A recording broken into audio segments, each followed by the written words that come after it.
Hello and welcome to another Havoc's Done adventure video.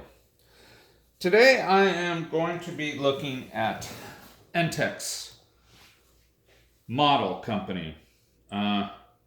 Pretty interesting little company. I guess the original official name was called the ENTEX Industries.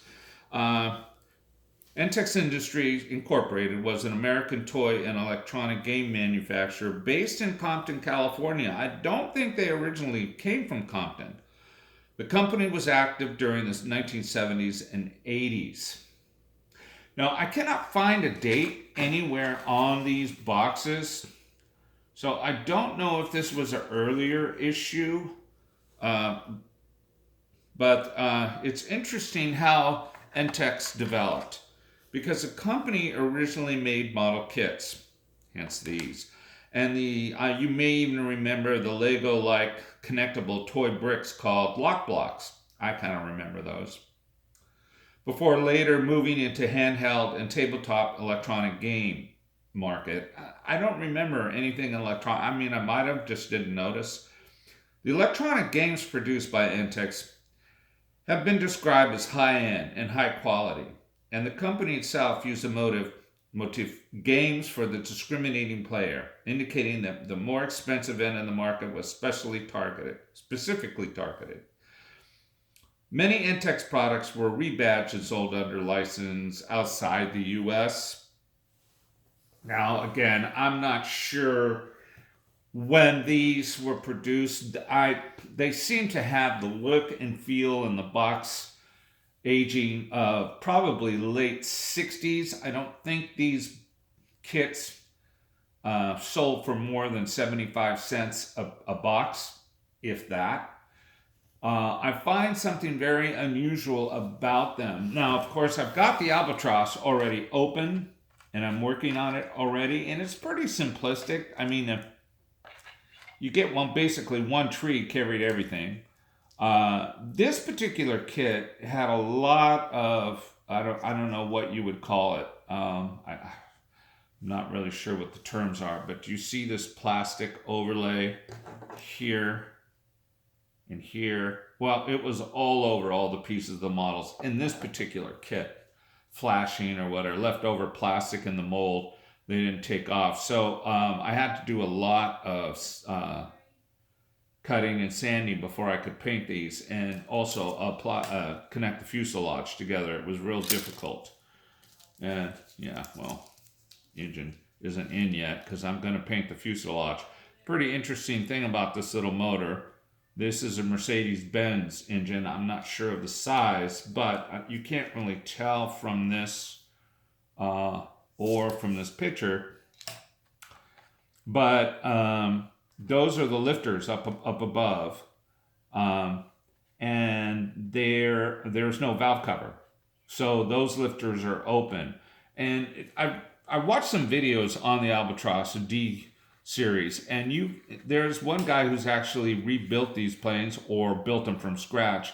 He was able to reverse engineer some of these engines, and he was able to fly the original Albatross. And he says that if he finds interesting that little beads of oil, because this is open, will hit the windscreen, and every 15 minutes or so he has to wipe that windscreen off because it'll be embedded with oil. So this kit's already open, and I find it interesting because they try to sell it, the pocket pack biplanes. This is, of course, the World War I series biplanes. It's a 172 scale. It seems to be pretty accurate for the scale. It has a wingspan of 4 5/8 inches, and of course, it does include the decals. There's your directions and a description of the plane. So they don't leave anything out, but they just try to put it all on one. You could tell they were really looking for quantity, not quality in this particular instance. So let me show you what you get, what you can expect to get. It comes in this little plastic bag, and this one has already been opened. Most of them will be. And in here you'll see the decal kit. I don't know if these are still good yet. I haven't really tried it. Now, I find interesting is this one seems to be much cleaner This is the Spab. This one seems to be a much cleaner model and much more intricate. Uh, Also, it kind of makes me believe, based on what I learned from watching Max's models, is that you get kits when the molds are first produced, they get really tight and really sharp cuts, and everything's really defined. So I would have to think this was probably an early press, whereas this one here is a late press, because this one there was plastic spilling out all over. I had to sand all that stuff down, and nothing really fits well, and it's not as uh, exact as I see here. So I guess these pocket pack models were out for a while. ENTEX probably put these out just to see what the market was like. But it was funny, they originally started as a model company, and then they later on went into electronic games. And they're pretty simple to build.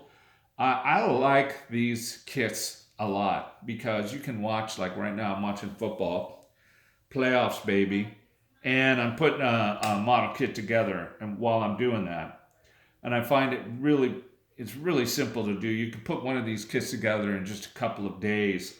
They're very, very easy to build. They're available currently. You can get a lot of these kits on eBay or Amazon. You'll find a lot of these. So I would suspect that these kits sold extremely well because they're just all over eBay. Unfortunately, they're not 75 cents anymore. It's seldom that you'll find any of these kits under $10. But they're out there, and if you want to pay $10 for a kit, I love them. I think they're fantastic kits. I probably have, I think I have 4 or 5 of these biplane series, and then I think I have 3 of the older vintage cars. That one there is a 1913 Mercer Runabout. But again, these are great models from a company that actually ended up building electronic handheld games.